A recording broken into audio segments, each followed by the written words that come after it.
We are Squawking Dead, a podcast pulverizing episodes beyond the Walking Dead universe. I'm your host, David Cameo, and I'm joined by Cosmom09 Rachel Burt, Sharon, aka Blazy Gardner, and Bridget, ko-fi.com/PunkyBrewster. That's PUNKYBRUASETER. And we're here to talk about Fear the Walking Dead's second episode of its 8th and final season, titled Blue Jay, featuring Dorie. First things first, before we get started, in case you haven't visited our merch store, I uploaded a crap ton of designs starting from our Tales of the Walking Dead era with logo and art designs that will definitely be taken down by AMC's legal team. Cease and desist, desist. So get them while you can, everybody.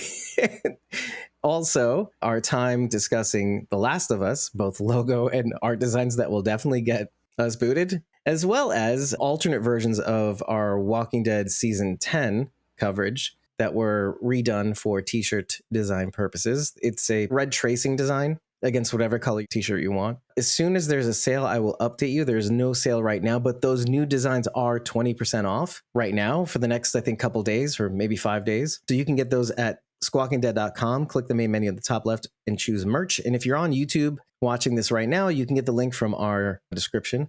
Oh, and of course, you got to leave the best for last. We have a new logo and art design for our Fear the Walking Dead Season 8 coverage. That cool green Fear with the Squawking Dead logo on the front of it. It's looking pretty good. Mitchell says he loves it, so that's all I really care about. So I make t-shirts for Mitchell. Throw a finger in that logo and I am all in. So enough about our merch store. As you level up your podcast game with Squawking Dead, level up your coffee game. Let's go. Phineas Coffee roasts each bag to order, which means it will have optimal power when it reaches your doorstep. For coffee veterans, there's a bourbon barrel aged coffee from Guatemala.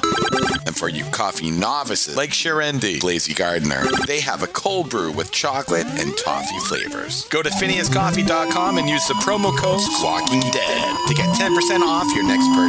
And now back to Squawking Dead. Bridget, what did you think about this episode? I liked it. It had some questionable points and a plot situation that I'm very concerned about at the end. But the episode itself was pretty well done, very well acted. And I was excited there were numerous people in it. And we got to see people we hadn't seen yet. I like that we're going somewhere in this episode. I didn't have every single question answered in this episode, which is fine, but we're moving in a direction. I know now where June stands when it comes to Padre and why. It sheds a little bit more light on maybe a little bit of what Padre is as a whole. Like every bad guy, they think they're doing the right thing. They think they're trying to cure something. They think they're trying to fix people, and they're going about it in the worst way. Are we going to find out that they are truly bad guys, or maybe they have good intentions and are going about it the wrong way? I did appreciate how little Madison was in it. Yeah, I think a lot of people did in some way. Obviously, I love seeing Sherry and Dwight too. And it's really hard to remember. And I'm glad as often as possible they are reminding us about this time jump that we had, because it's really hard to think about this being 7 years in the future. We see Sherry and Dwight together, and for us, it's like, oh yeah, duh.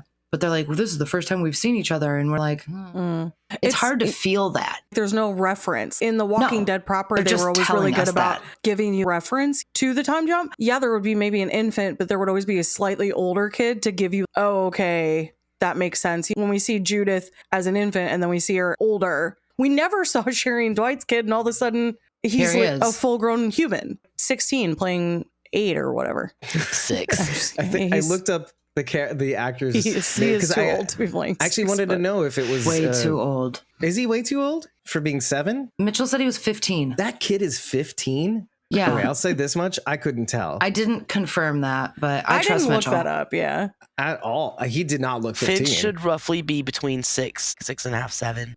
Right. Because she was pregnant when the show ended, yeah. And baby Mo was over a year old. If Mo is 8, then he's got to be 6.5. 6. He's got to be around 6, because when you're born, you're not 1. And this is a 7-year time jump. So he's less than 7 years old. I don't know if anybody knew that science. If you didn't know, shit still confuses me. That's fine, though. Yeah. Maybe. Is it fine? I don't know. But we came to a really nice conclusion that I can swallow. These kids are growing rapidly because of the radiation. I can stomach that. They're mutated because From everybody was exposed to radiation. Why not? First of all, had I seen this episode before we covered 801, my attitude would have been very different. Not that I still like having only 2 characters per episode, but I would have been a little less angry about it. Of course, I love this episode. I was literally shrieking by the first 2 minutes of it when she started cutting off fingers. I was like, yes, this is what I've wanted since season 6. I wanted Breaking Bad June. I wanted her to go fucking wild, but they did a much better job of it than I would have, because she's still keeping her true to her values. She still is a nurse. She still wants to help people. She could kill all the collectors, but she's not, because she's still not a murderer. Because I was going to say she's twisted a bit in a sense, like she's helping them not do things with science. She hasn't let them make her a killer. Like, does she kill one of the collectors? Yes, but it wasn't intentional. She didn't shoot to kill. Did she seem to care that she killed him? Not really. There was a slight, sort of like, she's like, sorry. Whoops. I've had several people I've read where they're like, that's so stupid. Why doesn't she just kill the collectors? Because June has never been a cold-blooded murderer. Even when she killed Jenny, that was not, I want to kill Jenny. She had her reasons behind it. She's a nurse. She's a doctor. Do no harm. That's what you're supposed to do. Save people. Do no kill. Do not kill. And she's not harm on purpose. It's the apocalypse. We can be a little flexible. Well, when Sharon and Rachel and I watched this together, and it was Rachel and I's first time watching the episode, I really enjoyed how they kept June very clinical in terms of how she reacted to the situation and what she did for Padre. She took something, seeing a friend, someone who she loved, resist infection from an interesting situation, and she took that information with her and wanted to analyze that. That really did stick to the original writing for June, which we've seen them historically really throw out kind of the baby with the bathwater for every character at some point, where they just decide they make drastically different decisions than they would normally. This was intentional writing that actually fit the pattern of how June acts as a character, using all the aspects of her character's past into this present. Yeah, instead of just being like, oh yeah, let me I want her to go bad, so she'll start killing people. That makes sense, right? And everybody will be like, no, that doesn't make any sense. That's not her character. In season 6, that's what I wanted. I couldn't even voice how I wanted them it to happen. Throw out her character.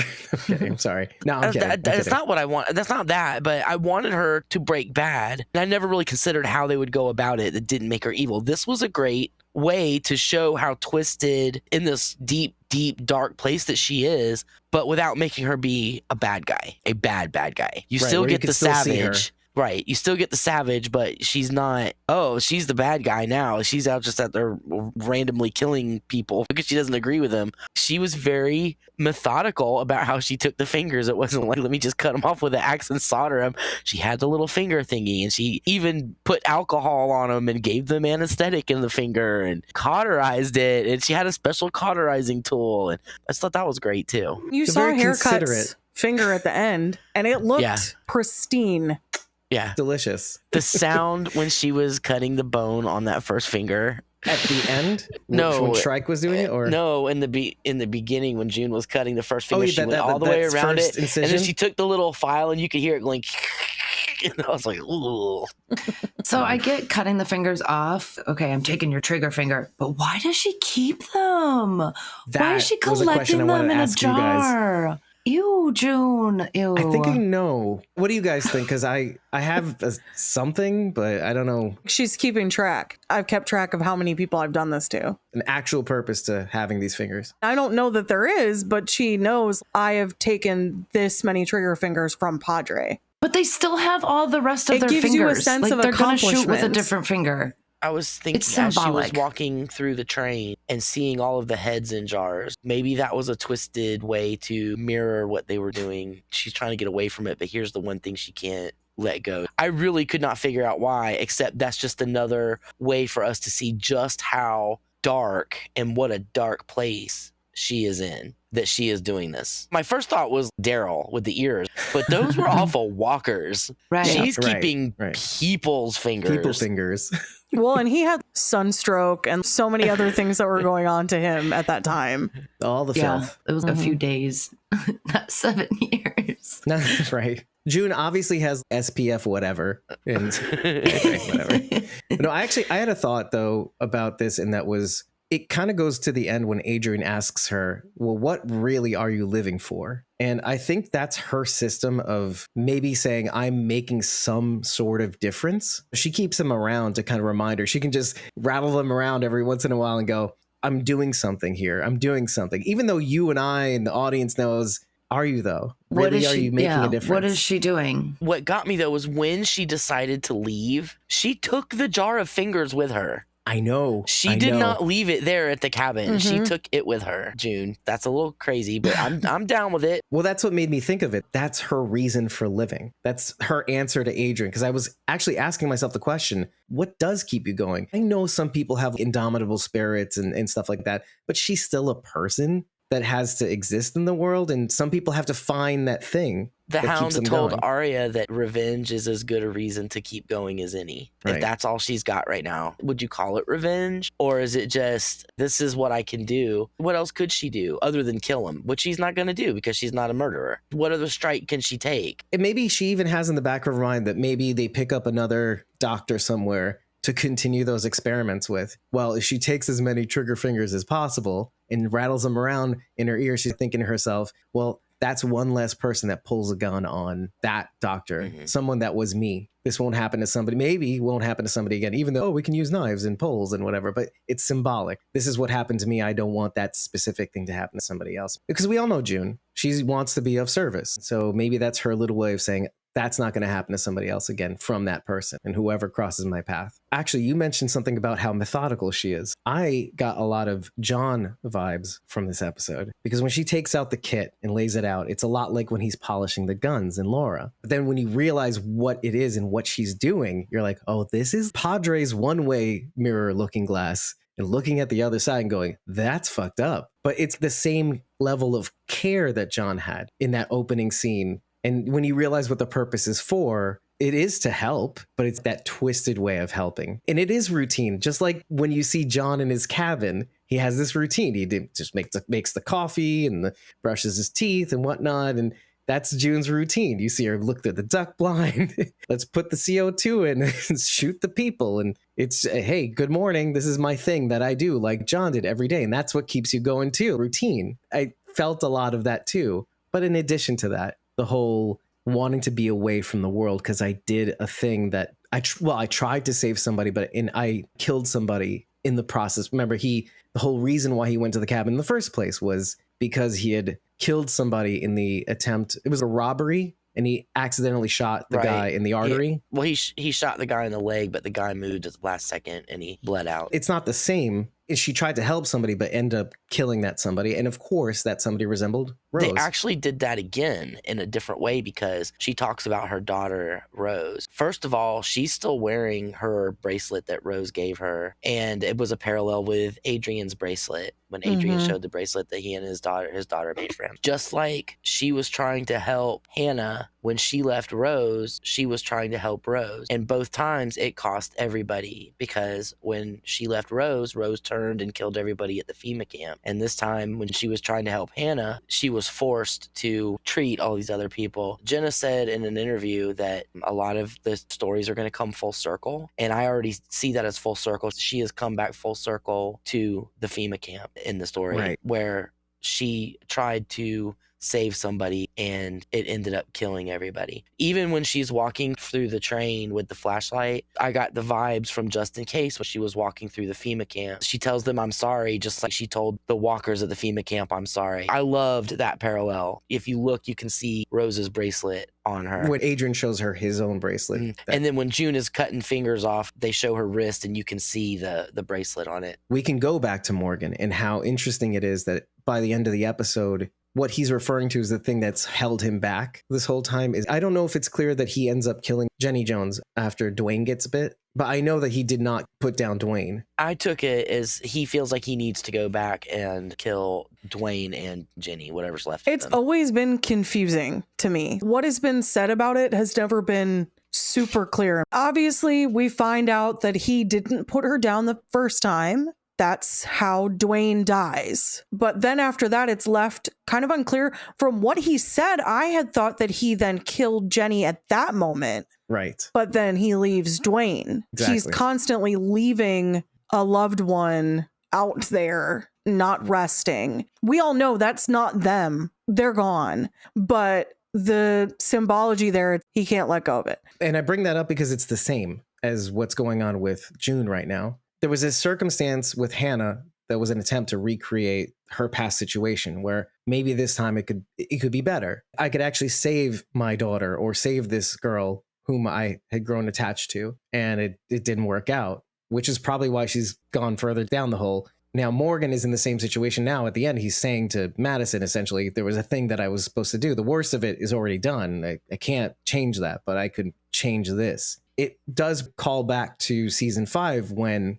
Morgan finally is exploring his past with Grace and saying he was talking about playing with Dwayne and everything. And he never quite gets to the part where he talks about whether he put he or Jenny down. But the point is that there was that one thing that he needed to do. And had he done it, Dwayne wouldn't have gotten bit. And it's the same situation here. He could have done something about that. He didn't, and Dwayne got bit. And he's responsible for leaving Dwayne out there, or ex-Walker Dwayne, and he could hurt somebody else too. How could I call myself a father? I should have taken Jenny out. Had I not, she would have still been alive. There's a little bit of a mirror between Morgan and June. I kind of like that we're building more of a really direct parallel between the characters. Oh, they're all going through something similar. Because as far as Madison knows, her daughter is also out there. As a Walker. And as far as she knows, that's what she's been told. She was bit and nobody really knows what happened to her. But you would just assume, well, she's been bit, so she's probably turned. And no one put her down, so she's walking the earth too. Right. And it's interesting that you bring her up because I do think that what June was referring to when it comes to radiation, right? Or was it Alicia that they were? Yeah, Alicia, because she held off the infection for so long. Or was it because she drank irradiated Walker blood? But Thomas said that's not the case.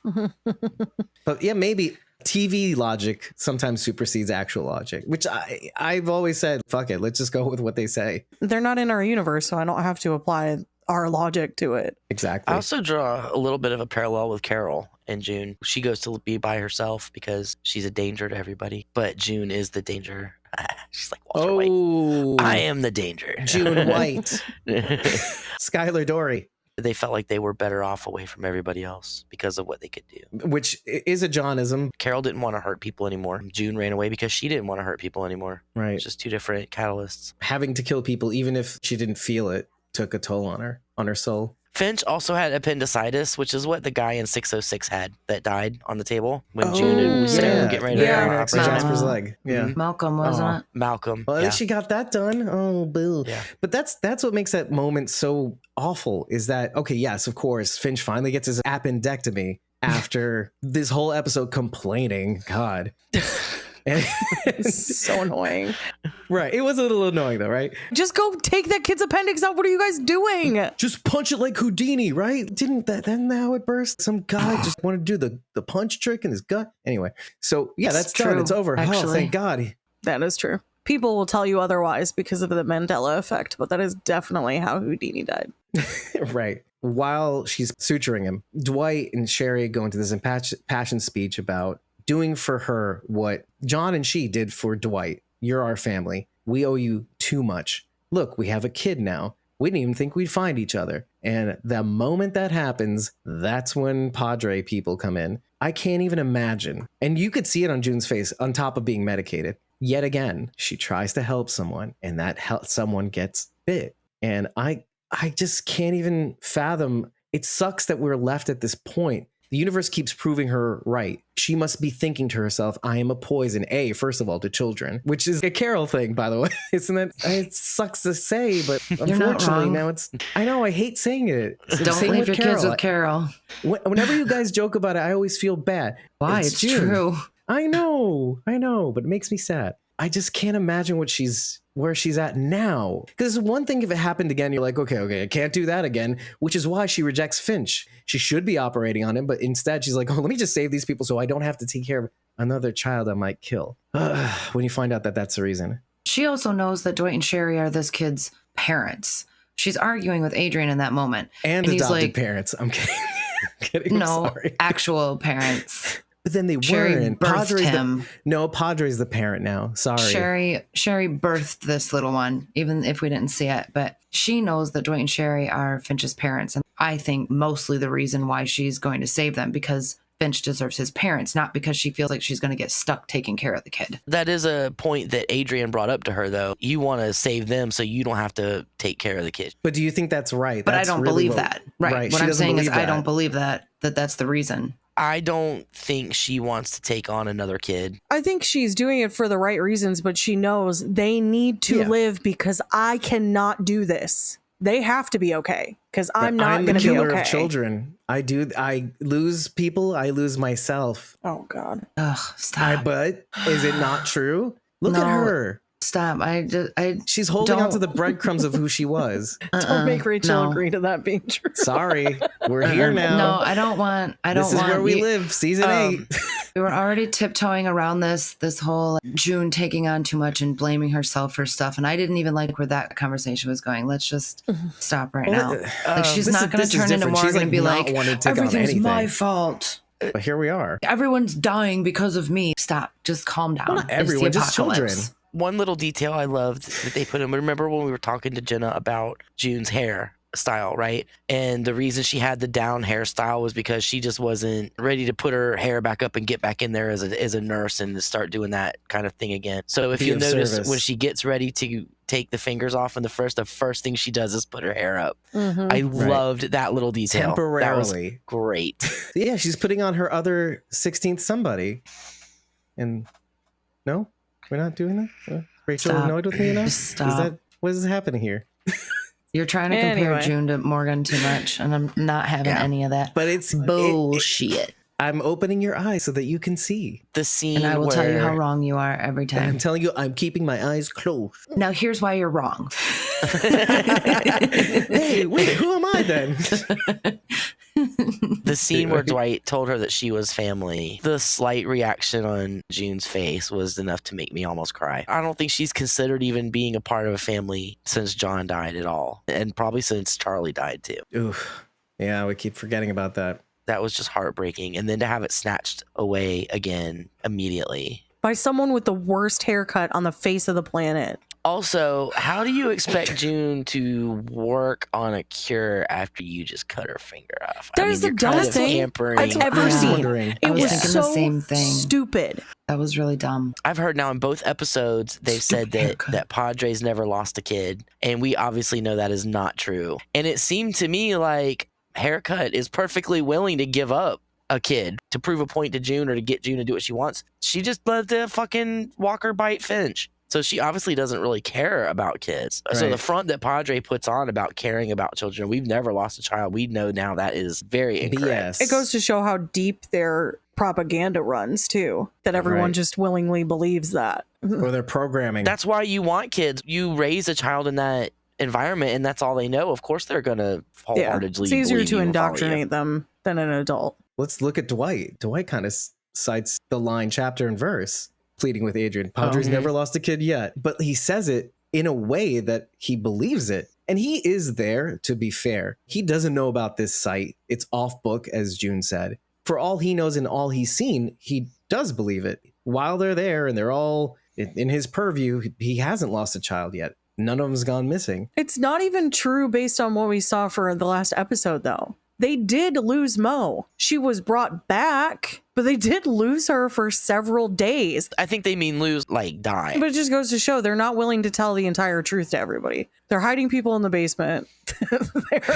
they're losing children and claiming they never have. They've got no problem. It's like putting someone in with a horrible mustache and being like, Oh, well, he's not this at guy's all the bad totally guy. nice. Right. We're climbing into a car that's just free candy very poorly. Nothing bad can happen here. Another little detail that I really liked, how dirty June's fingernails were. Like, they legitimately made her hands look like she had been living out in the swamp for like 7 years, because if you look at her fingernails while she's doing they were surgery, gnarly. they're really gross. Yep. I would not want her operating on me. Just gonna say that out loud. Not at all.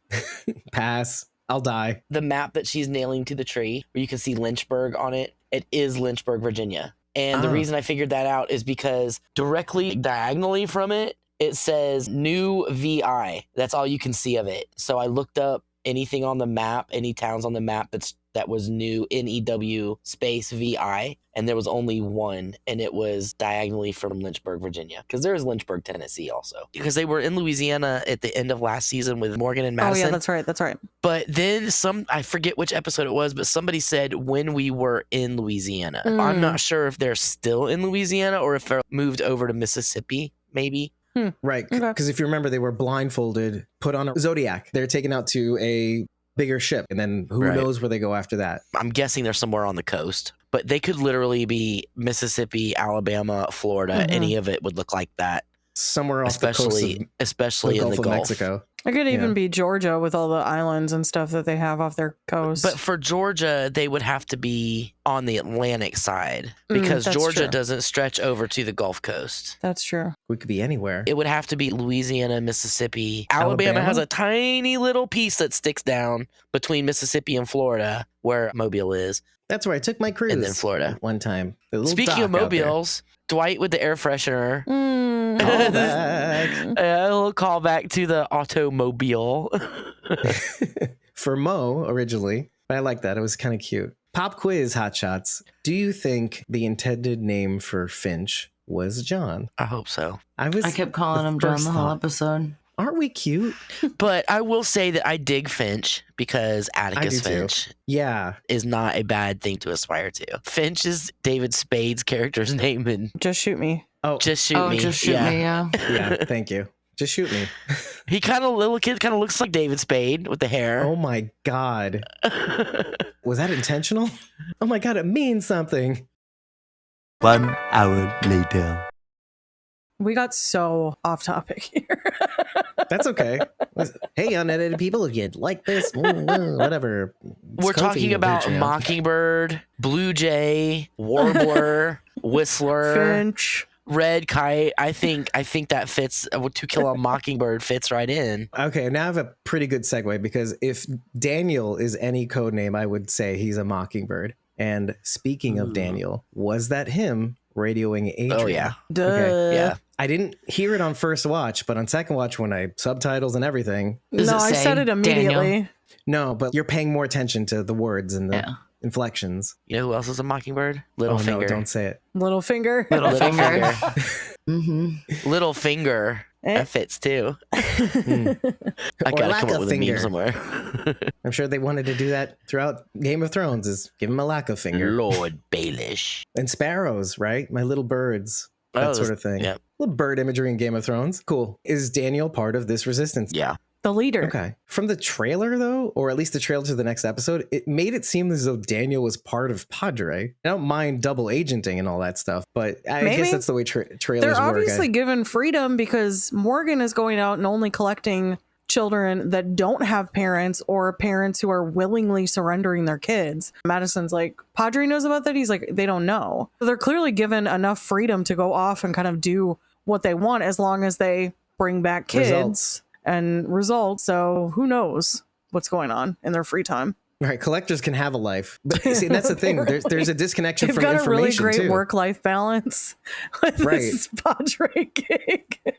Well, no, collector's gig. Collectors, the blind part of them is they don't really know what's going on at Padre. They just probably get supplies and live in some sort of comfort. They have to, right? You can't just do this and not get anything out of it. But that also disconnects them from Mo. Well, I guess they get to live what's happening if they do it.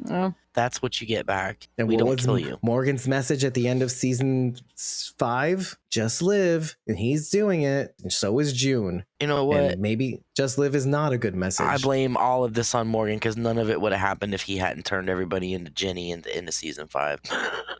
He did the same thing at the end of season 7. too.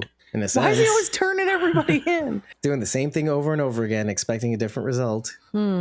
What's that? Oh, wait, that's just the writers of fear. Well, then again, even baby Mo says when he sees her again at 8 years old, that was the right decision at the time. Without that, maybe I wouldn't have been here. She said, your decision now to not take me back would also be the right decision. From the mouths of babes, what can I say? June says that Padre uses the people that you care about against you. And we were theorizing, what if Sarah and Wendell were two of the people that were used against June? And that is why they're not there. I thought it might have been, in retrospect, just Hannah, though. That's what I had said, too. I think that was what they were saying was Hannah, but it could also be. I'm not throwing that out. I think it could be using other people against her, too. But I felt it was referencing Hannah in that moment. But only time will tell. I'm not a big fan of time jumps for this reason, because we don't have a good handle on these relationships. To me, Hannah's just some random kid that Padre picked up. Did she live with June? Did June mother her? Was this some sort of weird relationship that we have no history of? Answer yes.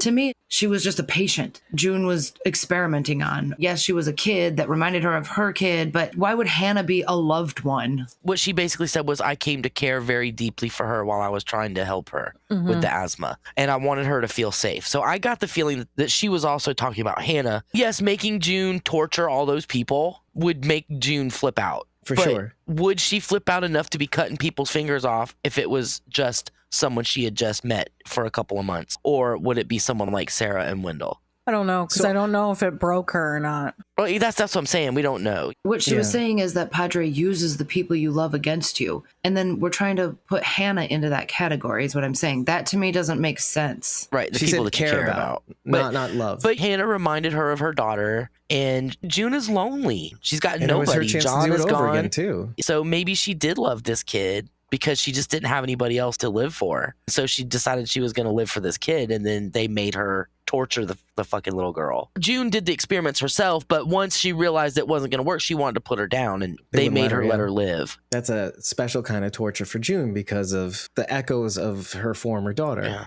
They were making it seem like they were forcing June to do this by holding these people over her head. But what's done was done to Hannah. And then they were going to track that. That whole situation still isn't making sense to me. Well, rewind a little bit, because June treating Hannah was her idea. First of all, it wasn't pre-bite, pre-radiation, before all of that. She's just a little girl who has asthma. In a post-apocalyptic situation, I can see a person with asthma frequently coming to the nurse because absolutely, okay, where's the albuterol? Of course, he keeps coming in. It's like that one kid who constantly gets sick in elementary school. That friend of yours is somebody that you know offhand, and he's always in the nurse's office. What's up with that? Meanwhile, you figure out, okay, it's the only place where he feels comfortable. He has anxiety or something. He develops a relationship with the nurse or the guidance counselor or whatever. I can see that over a long period of time happen. Well, actually, and yeah, she even says it was over the course of a couple of years, I think it was, since she came in. Is that right? Did we get a time frame? I don't think it was a couple years. They didn't give a time frame.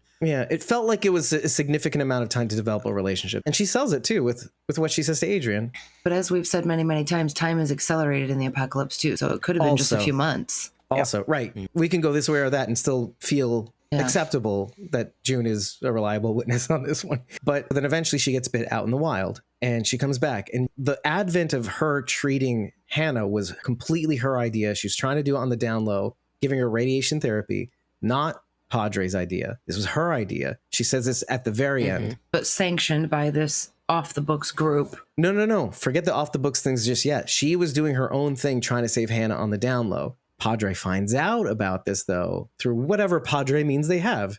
And she's like, oh, I'm a gank that shit. And we're going to do this to a whole bunch of people now. And she's like, what? Is that how this happened? They didn't really say that, but that was the feeling I got. Was June was like, let me try these radiation treatments. And then when she tried the radiation treatments and they worked in stopping the infection, but they were so hard on the human's body that it didn't matter. They were going to die anyway. And it was worse to die by radiation. Then she was like, I'm going to kill Hannah because she's going to die anyway. And now she's just suffering. But then Shrike stepped in and said, no, you're not going to kill her. We're going to study her. And then we're going to bring some other people in here and you're going to keep trying this. Maybe they held that over June's head. Maybe they said, hey, if you continue to do this, we'll let Hannah rest. Maybe they held her imprisoned. Well, we'll put her down as soon as you finish this next batch. And then eventually you're like, obviously you're not going to let her go. Well, we can even go back to Sharondy's theory is that maybe the cost of June saying no at some particular point during this process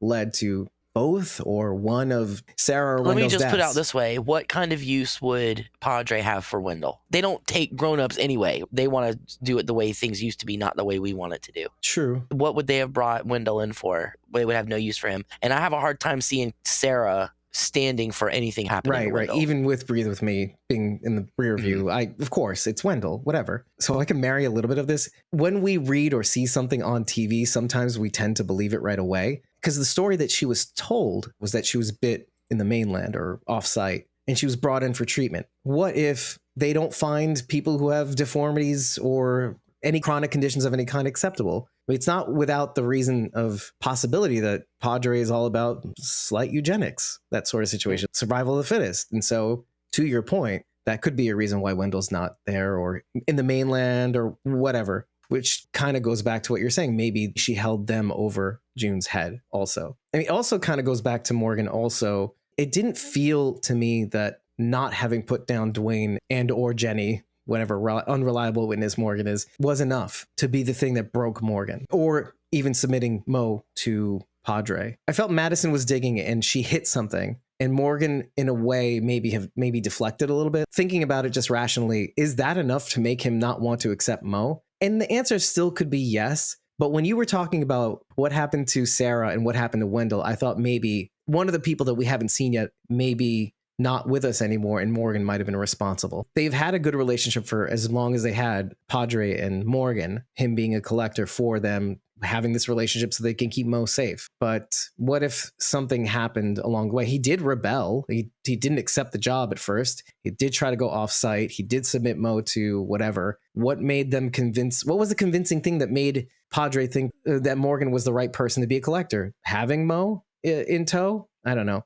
I feel like there's something else. He seems like a hassle. Why not Same just as kill him? Madison. Why not just kill him? He also seems to be accepting their bullshit too. In the first episode, when they run into Morgan or Matt, whatever, they all bump into each other, and he's like adamant. Each other. Yeah, he's adamant about taking Mo back. No, this is how it is. I've been doing this for so long, and da da da. Precisely my point. He didn't seem too messed up about it. He's definitely drinking the Kool-Aid. Right. Well, but what I mean is that there has to be that one little bit where maybe he tried to do something, or maybe somebody else is being held over his head, or maybe he was the cause of somebody else being maimed or harmed or dead as well. It's just not worth it to rebel. Same as June. We all know Morgan has this sense of responsibility. Oh, I did something bad, and now I have to atone for it. Now I have to do something good to make it. But whether they come voluntarily or not, collecting children is not a way to make up for something terrible you did. I'm going to have to insist that you stop comparing June and Morgan before I leave. I'm going to have to insist. You got to stop me somehow. I'm sorry. June is also a collector. She's just collecting fingers, not children. I like that. True. That is hysterical. Little fingers, big fingers. Lord Baelish. Fingers are of a different color. Some of them. I don't know. Up until a certain point, it seemed like Sherry and Dwight were also eating the rhubarb pie.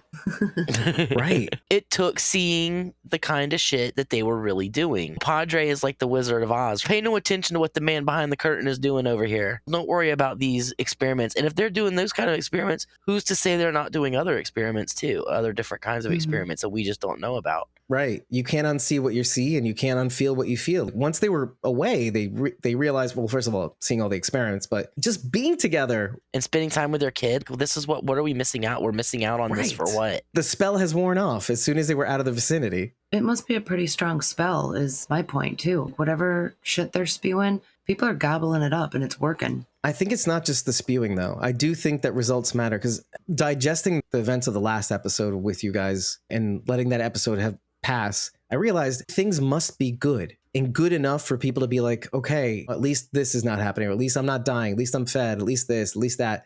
for all Dwight and Sherry know, look, my kid's safe. And not only that, he's martial. He's learning how to fight. We're teaching these kids to take care of themselves. They must have pickles there, because I don't see why else anybody would buy into this shit. Well, they must have everything that they need. June's got the pickles.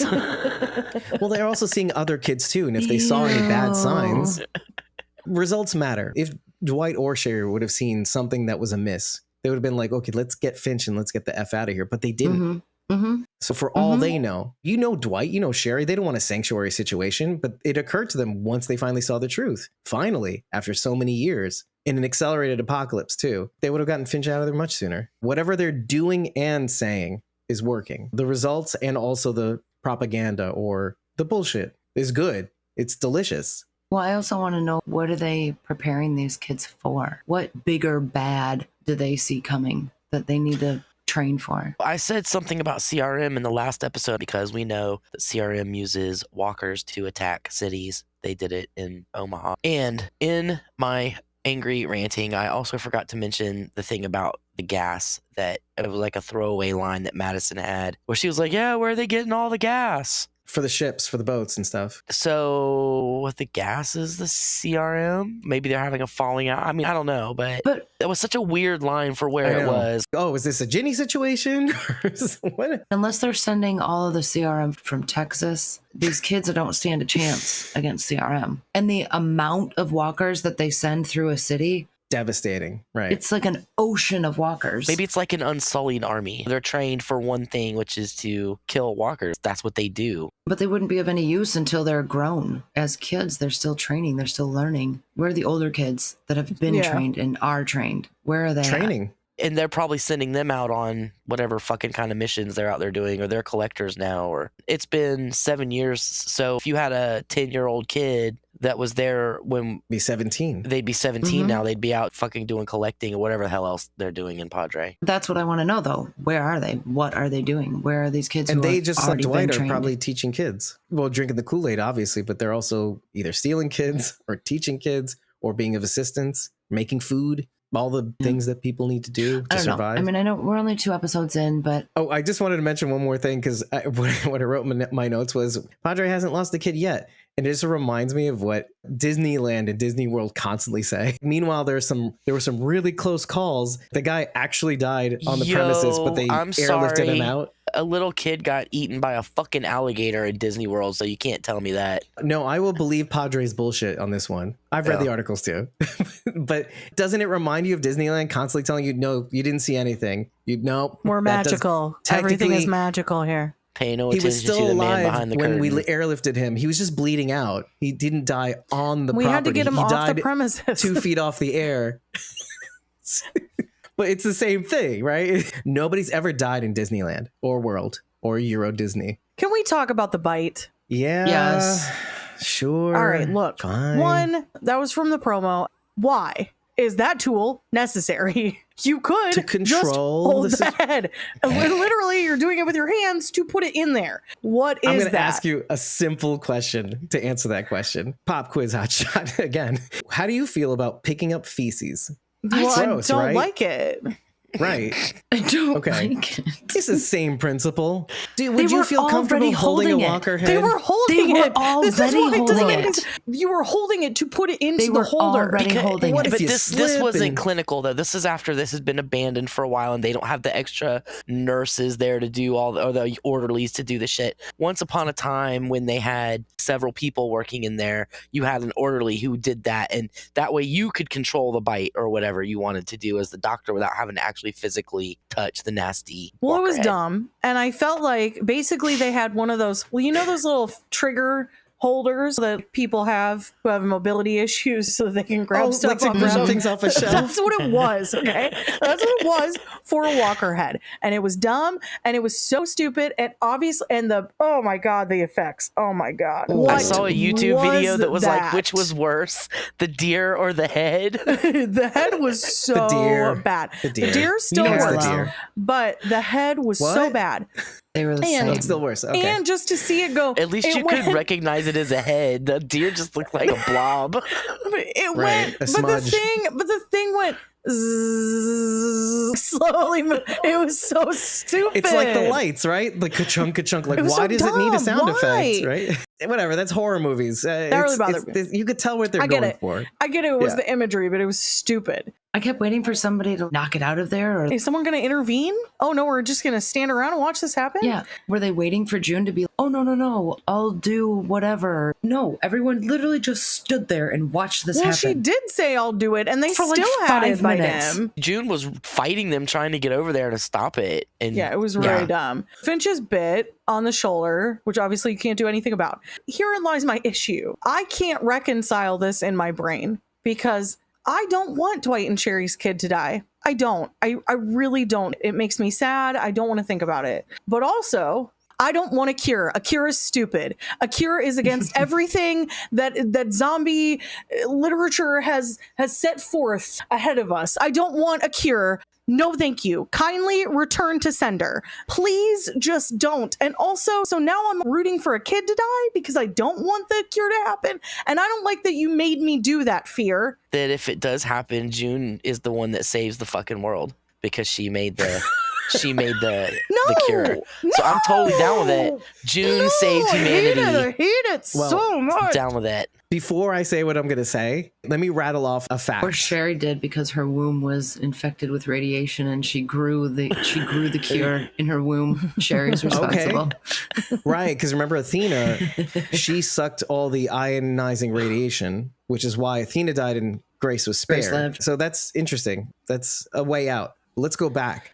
When I looked at one of the charts, the patient that had survived the longest with this therapy was 9 days and 14 hours, 9.5 days, more than 9.5 days on the charts after being bit, which is a lot like Alicia. Okay, Bridget, I am 100% with you. So many mixed feelings went into that scene for me. Obviously, you're thinking the thing, which I didn't think was stupid. The reason why is because you think the same thing everybody else thinks when something like this happens. Maybe, correct me if I'm wrong, maybe you didn't feel this way. Oh, somebody's going to step in and stop this. I thought that throughout. Well, yeah, I did. And then it didn't. But just, where's Greg Nicotero? Where were you, dude? How did you let this happen? So some of it was CG, but the one scene before the bite and the one scene after the bite was not CG. The CG was awful. The CG was the really bad part. It was green screen. It's the actor dipping down and biting. That's fine. The kid.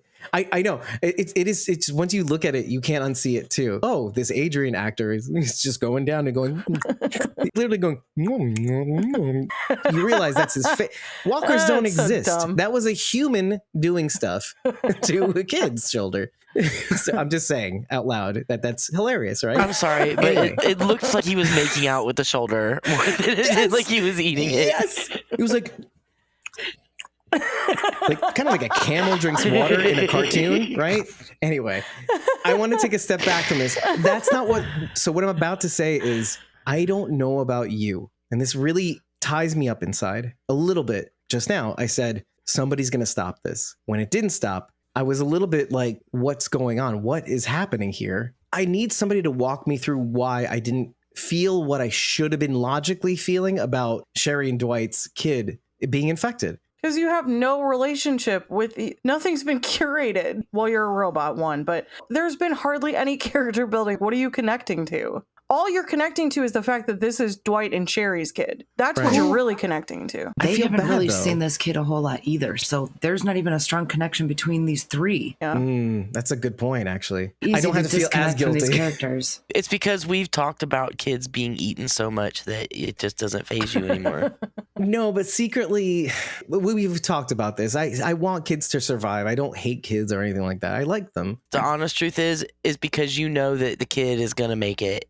I don't know that. That's what gets me the most, though. That's what gets me the most is that, what is this for? Logically, my brain steps in and goes, this was useless. This is terrifying. I'm more terrified at the prospect that June now has to go through more torture. That's what I'm terrified about, because there is no way there's a cure that's being developed. She even says it herself. The non-cure is worse than the disease. Also, fuck you, Shrike. June took your finger with some damn anesthesia and did it all pretty and nice and neat, and y'all just hacked at her finger with a fucking... Did she? Just laid it on the table and hacked at it. Oh, you saw it. Yeah, her healed wound looked great. Do we know June did it nicely? That was the first one, and it might have been done with some rage. It looks nice and neat, and she didn't go at it with a fucking but it could have been razor just like knife, a you know. she would have just chopped it off in anger. I think that's the thing, though. Why I mentioned John is that the whole idea of a routine keeps her going. So, of course, she would do everything right and proper. She's flexing her nurse doctor skills.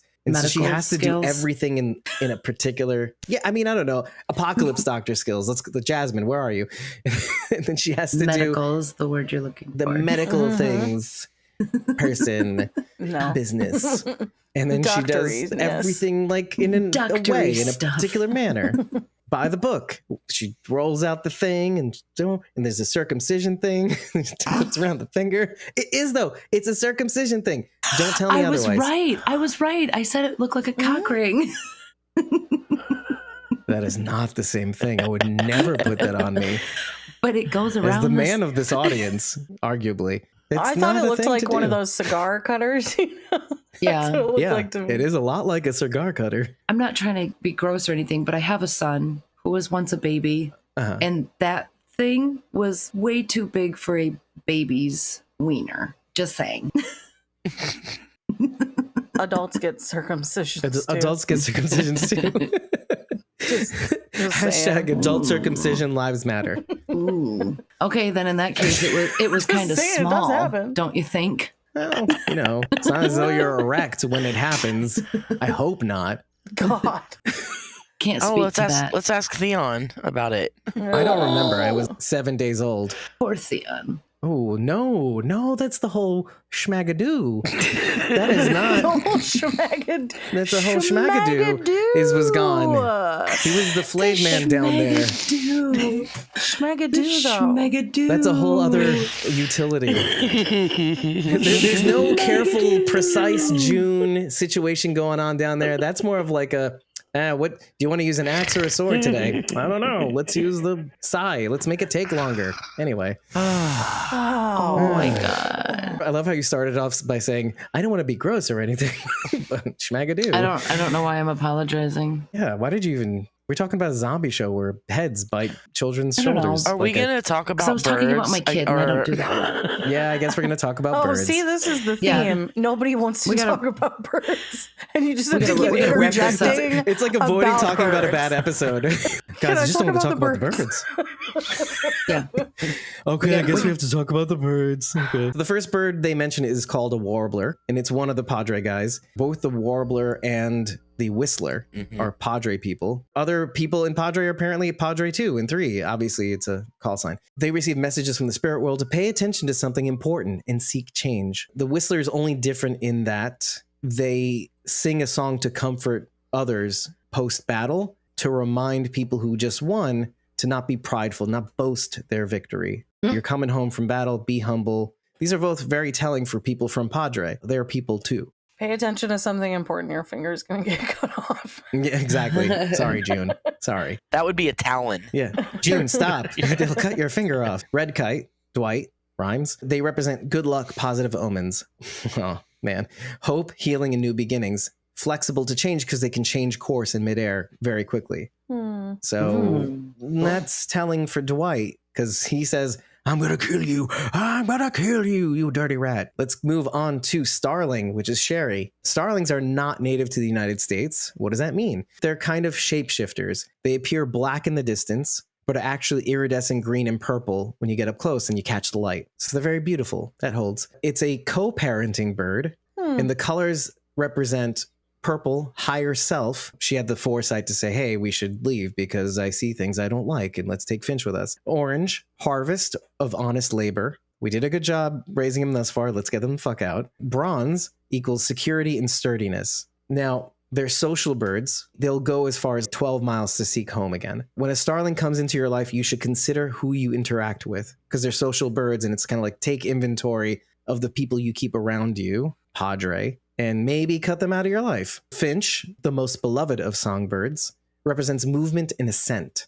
Finches guide you to true north, your true purpose. They represent freedom. They are rife with potential because of the amount of seeds they eat, but they are equally vulnerable, especially if they have nowhere else to go, which is true now. I love how accurate the fucking birds have been the last few episodes. Well, one thing interesting I learned about shrikes is they kill their prey by impaling them on thorns and other things. It's a way to kill them, and it's also a way for them to store the food. They leave it hanging on the thorn. They also are known to take on birds much larger than themselves. They take the beak to the back of the other bird or mouse's neck, snip it with their beak, and then shake them really hard, and that breaks the neck the rest of the way. They've been known to catch things as large as cardinals. They look innocent enough, but they're actually very vicious. The name shrike sounds like them. They are like a little shrike. They're vicious little birds. They don't look it as much. The coloration is a bit dour, but they look like little teeny birds. You fucking shrike. Yeah. Let's go to Blue Jay, because this is the one you came for. This is the episode title. Blue Jays, I'm going to love this. They're bossy and aggressive, but mate for life and are loyal.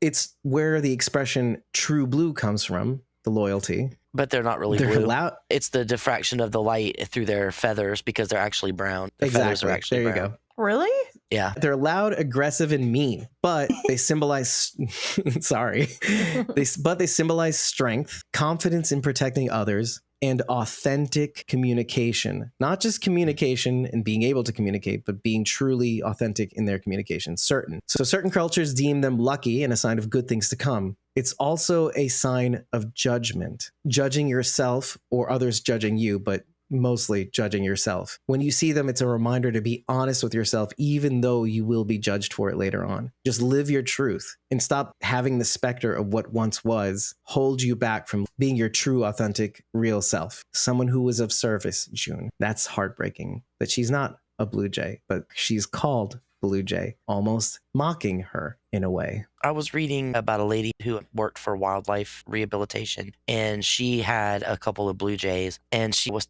talking about how intelligent they are. One had figured out how to open its cage, figured out where the food was, and after it escaped from its own cage and got to the food and ate what it wanted, it started taking food to the other Blue Jay that was still in the cage. I think I mentioned they mate for life also. They're one of those, like penguins and all that. But that makes me a little sad. We've said this before, too. Yeah, I want June to find some sort of happiness and not live forever in the memory of John, in a sense. I mean, you can be happy without being with another person. That's what I was going to say. You don't have to put happiness with, with another person. I know. But I feel like June does need other people to really be happy. Yes, like, but it doesn't need to be a romantic situation. Like, she doesn't have to have another romantic situation, right. But she needs people. Yes. I think what broke my heart the most in this episode was just how lonely she is. She's been lonely ever since John died, but she had Sarah around. She had other people around her. And Charlie, she had Senior, and she had baby Mo to look after, and she had people look after her, and now she's just on her own completely. I'm going to bring up Game of Thrones again.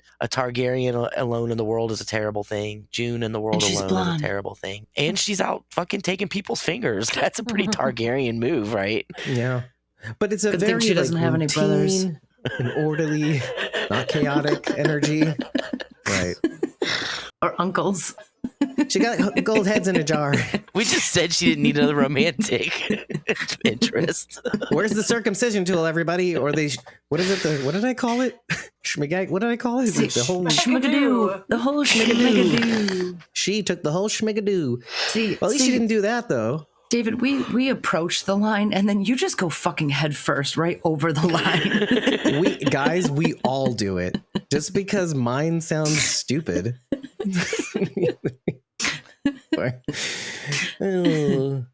Quick, say something. I wanted to know if you guys thought this on second watch, because it's not apparent on first watch. I wrote this in big letters. Scary note. The first two guys could have easily been one of our people. She didn't check. Not that we saw anyway. Could she have already cut off the finger of one of the people whom we know? Yeah, I did think about that. The only reason why she saw Dwight, because you can't avoid seeing Dwight, is this whole thing. Rachel was like, well, she was lucky. What if it had been Dwight or Sherry that she shot and fell off the raft? And exactly. This is in addition to going back and watching the first two people whom she just like, whatever, let's just do it. Anybody who comes across my path, let's do this orderly thing. surgery, let's do a fingeredectomy. Or schmigadoo, whatever you want to call it. And then, Or a schmigadone. So I don't know if it's just bad writing or whatever what would you it call is. That? But A digectomy because your fingers are your digits. So would it be there you go. I was or just a phalangectomy because they're also phalangectomy. Phalanges. But you get what I'm saying. It could have easily been one of our people. Yeah. I think we're all looking for the word amputation. Well, if you want to be pedestrian about it. And no, we want to be overall, fancy. Before she gets the news that, oh, we're going to bite Finch now. I love that sweet little line, that little moment of peace that June gets. She finally lets out a breath after holding in a fart for forever. And she says out loud, Adrian saved me so that I could find someone to live for. At the first watch, I'm like, fucking finally, can we get June back now? Can we have her back? And now we're left to a point where I think it might be worse. In a sense, I'm looking forward to her being herself again. But in another sense, I'm not looking forward to the possibility that I don't want to know if things get worse for her. I like June too, guys. It's breaking my heart. Wouldn't know it by how often you compare her to Morgan. Well, he loves Morgan. So that's like, I love all of them. Very telling. I do. I have favorites, but I'm a guy. I don't know. Maybe I identify with Morgan more. But whenever we've talked about June, and even Carol, by the way, I just want to let you know, I have feelings about them. I really do feel for them. I can't bear to make fun of the fact that she loses children. I mean, I know we can joke about it every now and again, but it stings. Have to joke about it. Yeah. Not just children, people. Everybody. I made a joke a long time ago. Don't stand too close to Carol. Anyone. Isn't it the police? Don't stand so close to Carol. Close to Carol. Don't eat wet bus cookies. Stop. He's waiting. She blew it all up.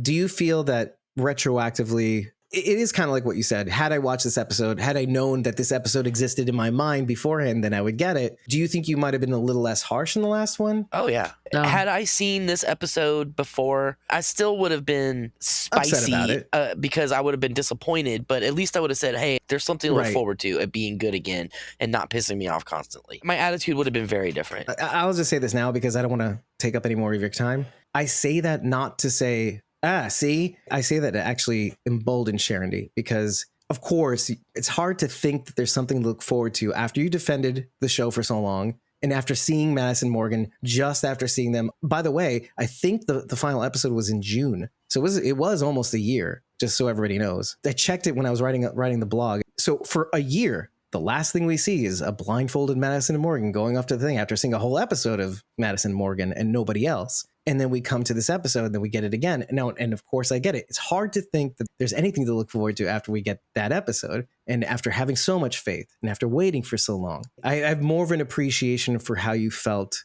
in the last episode. Logically, I think I was right. I think there's a lot of factors going into how you felt about that episode, but having that distance from both our episode and that episode, I can see both sides of it. I had said that I felt like it was okay, but even I realized just because this episode had better writing doesn't mean that it makes the last episode any better. It was still poorly written, and honestly, there were poorly written parts of this episode, but if I'm comparing it to last week's, well, it was better. Sure, there are great moments of this episode, but this episode still had poor writing. There were still moments that were like, what? And we're back at the whole introducing a character just to kill them off, which loved that the whole last season. So thank you. And even if you do that, you can execute it in a certain way that maybe you could feel something. Well, it just becomes predictable. When you do it every single episode, suddenly I'm like, oh, you introduced a new character? Can't wait to see how this one dies. Because that's exactly what's going to happen. And I knew it going into this episode. I was like, great,